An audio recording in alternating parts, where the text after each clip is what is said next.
And then there were none by Agatha Christie. And then there were none जो है it is a mystery novel, actually a murder mystery novel.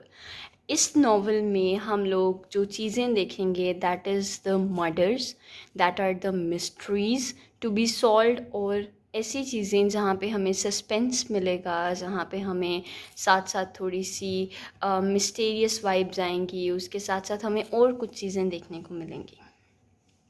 So first of all, we will go toward the character list of And Then There Were None. Character list में सबसे पहले हमारे पास हम protagonist देखेंगे that are Vera Elizabeth Claythorne and Philip Lombard. अब पहली चीज़ तो हमने कही कि ये एक मर्डर मिस्ट्री है और इसमें मर्डर्स होंगे, ठीक है. अब यहाँ पे एक चीज़ ये पता होना ज़रूरी है कि यहाँ पे हमारे पास एक ही नावल की दो स्टोरीज़ हैं. दो स्टोरीज़ कैसे हैं कि first story is about the movie और second story is about the novel. अब ऐसा नहीं है कि स्टोरीज़ डिफरेंट हैं, लेकिन there is a little bit difference between these things. तो मूवी और नावल में जहाँ पे कुछ एंडिंग्स में डिफरेंस है, वहाँ पे कुछ कैरेक्टराइजेशन में डिफरेंस हैं. जिस तरह से प्रोटेगनिस्ट अगर बोला जाए वीरा एलिजबेथ क्लेथरॉन और फिलिप लोम्बार्ड को अगर बोला जाए प्रोटेगनिस्ट, तो ये मूवी के अकॉर्डिंग प्रोटेगनिस्ट थे. Most fully developed characters throughout the movie are Philip Lombard and Vera Elizabeth Claythorne. Okay, now come to the character list. Character list में सबसे पहला कैरेक्टर ही हम देखते हैं वीरा क्लेथरॉन का. अब वीरा क्लेथरॉन के एक intelligent capable character in the novel, एक इंटेलिजेंट केपेबल कैरेक्टर हैं नॉवल में वीरा क्लेथरॉन. नॉवल में नहीं, एक्चुअली मूवी में, ठीक है. उसके बाद नॉवल में she is all like same other characters, जिनकी जो मर्डर होते हैं ये भी मर्डर हो जाती हैं वहाँ पे. नेक्स्ट हमारे पास है लॉरेंस मार्ग्रेव. लॉरेंस मार्ग्रेव अब जो हैं वो एक रिटायर्ड जज हैं और एक इंटेलिजेंट ओल्ड मैन है. He is a very intelligent old man. वो एक जज हैं, ठीक हो गया. उसके बाद आगे फिलिप लोम्बार्ड, जिनका यहाँ पे जिक्र था. फिलिप लोम्बार्ड कौन है? एक क्लेवर, कनिंग और श्रिवेलियस मैन है कि एक चालाक और जिसको हम होशियार बोल सकते हैं, या फिर चालाक is a better word for cunning as well, ठीक है. चालाक हैं काफ़ी ज़्यादा और सिविलियस हैं काफ़ी ज़्यादा. उसके बाद जो हमारे पास हैं वो हैं विलियम हेनरी ब्लोड. एक एक्स इंस्पेक्टर हैं, करप्ट पुलिसमैन हैं. He is a corrupt policeman. अब बेसिकली यहाँ पे जो एक चीज़ देखने को मिल रही है वो ये है कि सारे के सारे कैरेक्टर्स ने कुछ ना कुछ क्राइम किया हुआ है. They all have committed some crimes in their past, जिसकी वजह से you can say they people are here. Okay, so next हमारे पास हैं एमिली ब्रेंट. एमिली ब्रेंट एक ओल्ड वुमेन है जो बाइबल पढ़ती रहती हैं पूरा टाइम. उसके बाद आगे थॉमस रॉजर, ये केयर टेकर हैं. उसके बाद ईथल रॉजर्स एक पेल फेस्ड घोस्ट लाइक वुमेन है और थॉमस रॉजर की बीवी हैं, ठीक हो गया. नेक्स्ट हमारे पास आगे डॉक्टर एडवर्ड जॉर्ज आर्मस्ट्रॉन्ग. ये एक डॉक्टर हैं, सक्सेसफुल फिजिशियन हैं, लेकिन वीक पर्सनालिटी है. अब एक चीज़ इनके लिए याद रखने की ज़रूरत है कि इनको ड्रिंक करने की बहुत आदत है. He is a drunk. उसके बाद जनरल जॉन मैकैर्थर. अब ये एक ओल्ड मैन है और इनको मरने से डर नहीं लगता. उसके बाद Anthony James Marston, handsome boy है, एथलीट है और एक रिच मैन है. Isaac Morris, shady criminal character जिसको हायर किया जाता है बाय मर्डरर जिसको हायर करता है to make the arrangements of the island, कि आइलैंड की सारी अरेंजमेंट्स करें. Next we have the plot summary. अब यहाँ से शुरू होती है मेन बेसिक स्टोरी हर चीज़ की, कि चीज़ें कहाँ से किस तरह से सामने आ रही हैं. So this is the plot summary. अब सबसे पहले हमें पता चलता है कि And then there were None is a detective ensembled murder mystery, ठीक है. ये एक मर्डर मिस्ट्री है हमारे पास. ये चीज़ सबसे पहले ये चीज़ क्लेरिफाई की जा रही है कि it is a murder mystery, ठीक हो गया. उसके बाद हमारे पास क्या आ जाता है कि 10 people are invited to an island, कि एक आइलैंड पे 10 लोगों को बुलाया जाता है टू मर्डर देम, उनको मर्डर करने के लिए, जिनमें से 7 को एज अ गेस्ट बुलाया जाता है, 2 को एज अ सर्वेंट बुलाया जाता है और 1 पर्सन को एज अ सेक्रेटरी बुलाया जाता है, ठीक हो गया. उसके बाद क्या है कि गेम ऑफ सस्पेंस है पूरी की पूरी ये, ठीक हो गया. और हमारे पास host is unidentified throughout the story, the host of the place is unidentified. Okay, receive invitation from UN Owen, अब ये मेन चीज़ है, that is un unidentified host, that is the person UN Owen, and they receive the invitation from this person from UN Owen. Okay, so according to the character list अब हम आगे आएंगे और यहाँ पे हमारे पास 3 फेजेस आएंगे। फर्स्ट फेज़ हमारे पास है उनके जो हैं इन्विटेशंस, सेकेंड फेज़ हमारे पास है उनके क्राइम्स, और थर्ड फेज़ हमारे पास है उनकी डेथ, कि उनकी डेथ कैसे होती है। ठीक हो गया। तो अब सबसे पहले मिस क्लेथरॉन। अब मिस क्लेथरॉन कौन थी? Miss Vera Claythorne. अब जिनको हमने यहाँ पे कहा था कि she is the most, she and Philip Lombard are the most fully develop characters throughout the novel and the most important protagonist, वो हैं ये। ओके, सो मिस क्लेथरॉन क्या हैं कि अब वो हायर की गई हैं एज अ सेक्रेटरी, जो यहाँ पे बात हुई एज अ पर्सनल सेक्रेटरी एक बंदा आया, वो मिसेस क्लेथरॉन थी। ठीक हो गया, बाय यूना नैन्सी ओवन, UN ओवन। और ये मिसेस क्लेथरॉन जो हैं सोचती हैं कि वो कितनी लकी हैं कि she has got the job of the secretary. ठीक हो गया। उसके बाद अब इनका क्राइम क्या था कि she killed a rich boy known as Cyril Hamilton, उस बच्चे यंग बॉय को इन्होंने किल किया था। नेक्स्ट हमारे पास आ गया फिलिप लॉम्बार्ड। और अब फिलिप लॉम्बार्ड क्या हैं कि he is hired for a mysterious job, कि उनको एक मिस्टीरियस जॉब के लिए हायर किया गया है। वो एक डिटेक्टिव थे, तो उनको इसलिए बुलाया गया कि वो यहाँ पे उनको इस जॉब के लिए पे किया जाएगा। और उनके एम्प्लॉयर आइजक मॉरिस थे। आइजक मॉरिस वो बंदा था जिसने सारा कुछ हायर किया था, सारा कुछ स्टार्ट किया था। ठीक हो गया। अब आइजक मॉरिस जो है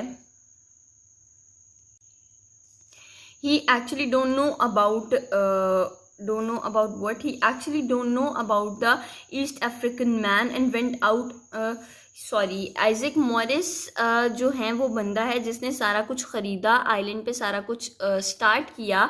और ये जो हैं फिलिप लॉम्बार्ड, इनको नहीं पता कि आइजक मॉरिस कौन है, इनका एम्प्लॉयर कौन है, क्योंकि ये तो कभी मिले ही नहीं उससे। उसके बाद अब फिलिप लॉम्बार्ड का जुर्म क्या था कि उनको ब्लेम किया जा रहा था किस चीज़ का, कि वो किलर हैं 21 ईस्ट अफ्रीकन मैन के, कि वो वहाँ पे जो खाना मौजूद था वो खाना लेके और अपने दोस्त को लेके वहाँ से भाग आए थे, कि वो खाना सिर्फ वो कहते थे कि मेरे लिए और मेरे दोस्त के लिए सफिशिएंट था, that's why we ran away with the food. Okay, next आ गई मिस ब्रेंट। अब मिस ब्रेंट जो थी वो 65 ईयर्स ओल्ड वुमेन थी, invited to that island for holidays. अब उनको यहाँ हॉलीडेज़ के लिए इनवाइट किया गया था बाय समवन, जिसका ये क्लेम था कि हम लोग पहले भी एक गेस्ट हाउस शेयर कर चुके हैं, so we can spend the holidays together again, तो इस वजह से आप आ जाएं। ठीक हो गया। और अब इन पे इल्ज़ाम क्या था कि इन्होंने अपनी मेड को प्रेग्नेंट होने के लिए एक्यूज़ किया था, कि she said that her made is pregnant without marriage illegally. और उसके बाद उस इल्ज़ाम के बाद द मेड किल्ड हरसेल्फ, कि मेड ने अपने आप को इस इल्ज़ाम से बचाने के लिए मार लिया था। तो इनडायरेक्टली तो कतर इन्होंने नहीं किया ना, ये मिस ब्रेंट ने किया ना। अच्छा, नेक्स्ट है हमारे पास जॉन मैकआर्थर।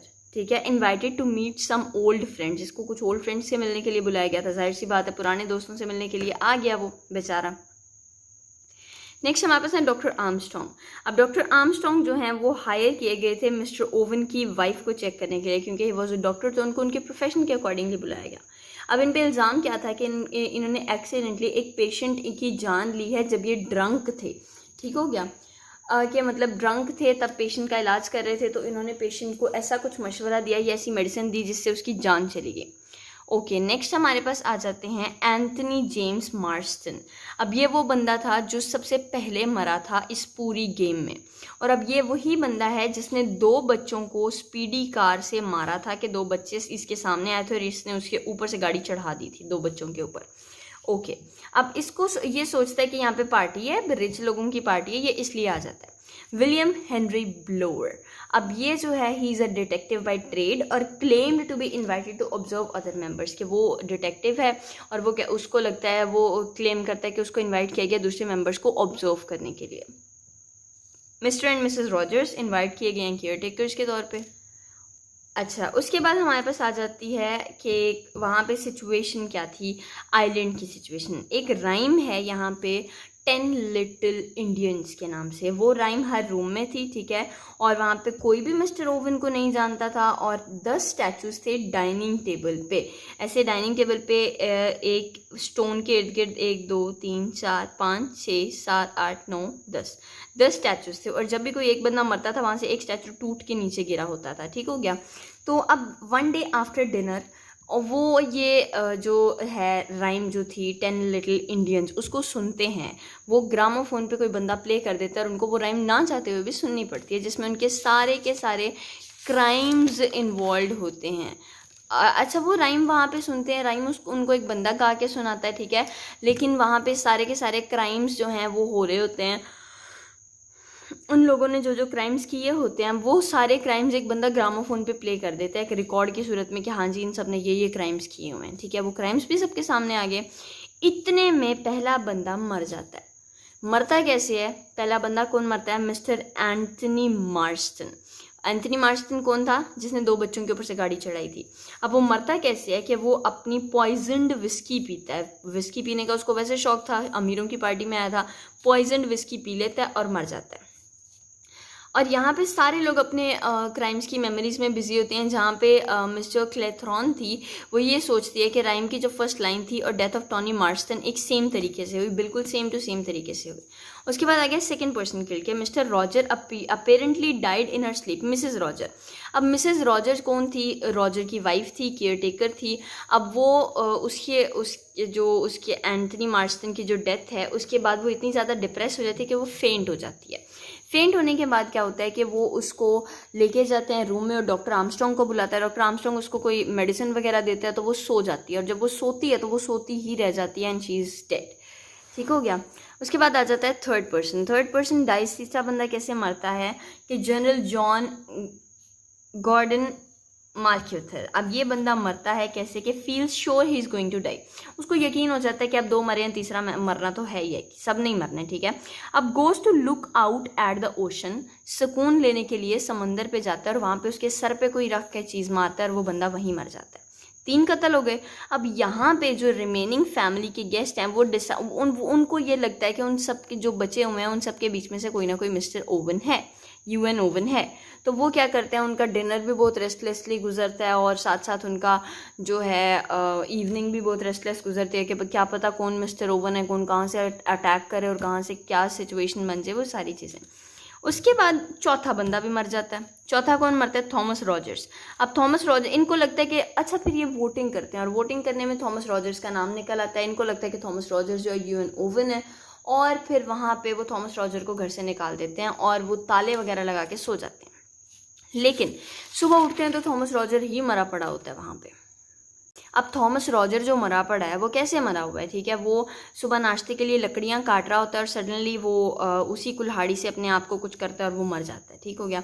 अब सबको लगता है कि everyone is dying according to the nursery rhyme. यहाँ पे आके सबको अंदाज़ा होता है कि नर्सरी राइम में जिस तरह से मेथड बताए गए हैं, लोग तकरीबन सारे उन्हीं तरीक़ों से मर रहे हैं। कि वहाँ पे पहले एक का था कि वो ओवर ड्रंक होगा, चोक विद पॉइजन से मरेगा। दूसरे का लिखा हुआ था कि ओवर स्लीपिंग से मरेगा। तीसरे का लिखा हुआ था कि वो जो है वो उससे मरेगा by bumping something into the head. और चौथे का लिखा हुआ था कि वो कुल्हाड़ी से मरेगा, यानी कि choking the words and then choke himself into half. तो ये इस तरह से। अब यहाँ पे सबको यकीन होता है कि ये सब कुछ नर्सरी राइम के अकॉर्डिंगली ही हो रहा है। उसके बाद इतने में 5वां बंदा मर जाता है, एमिली ब्रेंट। अब 5वां बंदा नहीं, 5वीं बंदी है एमिली ब्रेंट। वो औरत जो सिर्फ बाइबल पढ़ती रहती थी पूरा टाइम। अब वो ब्रेकफास्ट के बाद स्लाइटली गिडी यानी कि गनूदगी फील कर रही होती है और वो टेबल पे ही बैठी रहती है। और उसके बाद फाउंड डेड। उसके थोड़ी देर बाद वो चली जाती है अपने कमरे में और उसके गर्दन में पॉइजनस सिरिंज लगा के उसको मार दिया जाता है। और शो कराने के लिए कि ये भी नर्सरी राइम के अकॉर्डिंग मरी है, वहाँ पे एक बी छोड़ी जाती है, बम्बल बी नॉर्मल जो बीज होती हैं वैसी ही होती है। तो बम्बल बी वहाँ पे छोड़ी जाती है और वो जो है आर्टिस्टिक सा थोड़ा सा टच दिया जाता है कि जी ये भी नर्सरी राइम के अकॉर्डिंग ही फौत हुई है, मरी है। ओके। अब नेक्स्ट मॉर्निंग जो है वो हेनरी ब्लोर ये चेक करता है कि जो बंदा रूम में है वो तो ठीक है, जो रूम में नहीं है वो किलर है। तो वो देखते हैं कि रूम में कौन नहीं है। तो रूम में हमारे पास वेरा भी रूम में होती है और फिलिप भी रूम में होता है और एडवर्ड रूम से मिसिंग होता है। ठीक हो गया। तो अब यहाँ पे डॉक्टर लोम्बार्ड और ब्लोर जाते हैं सर्च करने एडवर्ड के लिए। अब एडवर्ड कौन है? एडवर्ड है वो जो जज था, जज लॉरेंस एडवर्ड। अब उसके बाद उनको मिल जाते हैं वो लोग, सही सलामत मिल जाते हैं ज़िंदा। ठीक है। तो उसके बाद क्या होता है कि 6th पर्सन डाई। अब वो कैसे मरता है कि जज लॉरेंस की डेथ, फेक डेथ क्रिएट करते हैं जज लॉरेंस और डॉक्टर आर्मस्ट्रॉन्ग मिलके प्लान करते हैं लॉरेंस की fake death via bullet shot. कि वो जो लॉरेंस है वो आर्मस्ट्रॉन्ग को अपने साथ मिलाता है और कहता है कि तुम इनको कहना कि मैं मर चुका हूँ, और वो अपने माथे पे एक ऐसा बुलेट शॉट सा बना लेता है और वो बुलेट से शूट करते हैं और उनको आवाज़ सुन के लगता है कि ये बुलेट से किसी ने इसको शूट कर दिया और वो मर गया। यहाँ पे फेक बनाई लॉरेंस की डेथ। अब लॉरेंस कौन है? एक्चुअल किलर, सारी गेम का करता धरता ये है, ये जज लॉरेंस इसने किया सब कुछ। अच्छा, उसके बाद डॉक्टर एडवर्ड आर्मस्ट्रॉन्ग जो है वो found dead on the beach. अब ये वहाँ पे उसके बाद ये नौटंकी करने के बाद डॉक्टर आर्मस्ट्रॉन्ग जो है वो बीच पे जाता है, ये डॉक्टर लॉरेंस उसको मार देता है। विलियम हेनरी ब्लोर वहाँ से वापस आ रहा होता है घर, अपने बाहर से घूम के घर आ रहा होता है, तो इसके सर के ऊपर कोई हैवी चीज़ गिरती है और ये बंदा मर जाता है। उसके बाद Philip Lombard has been killed by Vera Claythorne. अब ये क्या सीन बना, फिलिप लोम्बार्ड को वेरा क्लेथरॉन ने क्यों मारा? फिलिप लोम्बार्ड जो हैं वो उनको लग रहा था कि अब वेरा जो बची हैं वो यूएन ओवन है, और जो वेरा थी उनको लग रहा था कि फिलिप लोम्बार्ड यूएन ओवन है। तो वेरा के पास एक पिस्टल था जिससे उन्होंने फिलिप को शूट कर दिया। ठीक हो गया। अब उसके बाद बची यहाँ पे ये फेक डेथ का जो सिनेरियो है, ये according to the movie fake death है, लेकिन अकॉर्डिंग टू द नॉवल ये रियल डेथ ही थी। उसके बाद Vera Claythorne goes to take a bath but started by the piece of seaweed hanging from the ceiling. अब यहाँ पे वो वहाँ से उसको मारने के बाद वापस आती हैं, तो वहाँ पे उनको लगता है कि वो सामने देखती हैं कि ये जो थे, ये एक्चुअल किलर जो थे जज लॉरेंस, वो वहाँ पे मौजूद होते हैं, वहाँ बैठे होते हैं। ठीक है। और वो उसको सारी स्टोरी बताते हैं कि ऐसे ऐसे हुआ, ऐसे ऐसे होना था, ऐसे ऐसे मैंने प्लान किया, ये किया, वो किया, पूरा फ्लैशबैक उनको दिखा देते हैं। किसको? ये वीरा क्लेथरॉन को। अब उसको कहते हैं कि अब तुम्हारे पास एक चॉइस है कि तुम अपने आप को हैंग कर लो, फांसी दे लो। ठीक हो गया। वो कहती है कि तुम मुझे कैसे मजबूर कर सकते हो फांसी देने पे? वो कहता है कि खुद सोचो कि एक आइलैंड पे 10 लाशों के साथ तुम्हें एक जिंदा बंदा मिलेगा, पुलिस उसके साथ क्या करेगी?